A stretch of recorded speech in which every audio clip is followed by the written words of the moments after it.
বার্মিংহামের এজবাস্টনে অনুষ্ঠিতব্য World Championship of Legends WCL 2025-এর ভারত বনাম পাকিস্তান ম্যাচটি সোশ্যাল মিডিয়ায় তীব্র প্রতিক্রিয়ার জেরে বাতিল করা হয়েছে।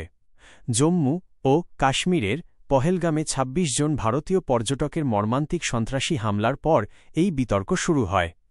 এই ঘটনার পর সমর্থকরা ম্যাচে অংশ নিতে যাওয়া প্রাক্তন ভারতীয় ক্রিকেটারদের সময়জ্ঞান এবং নৈতিকতা নিয়ে প্রশ্ন তোলেন। ক্রমবর্ধমান চাপের মুখে শিখর ধাওয়ান, ইরফান পাঠান, ইউসুফ পাঠান, হরভজন সিং এবং সুরেশ রায়না সহ বেশ কয়েকজন প্রাক্তন ভারতীয় খেলোয়াড় এই টুর্নামেন্ট থেকে নিজেদের প্রত্যাহার করে নেন।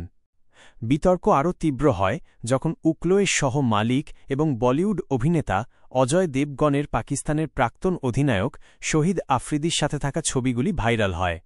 এই ছবিগুলি সোশ্যাল মিডিয়ায় ব্যাপক সমালোচনা ও বিতর্কের জন্ম দেয়, যার ফলস্বরূপ শেষ পর্যন্ত ম্যাচটি বাতিল করা হয়।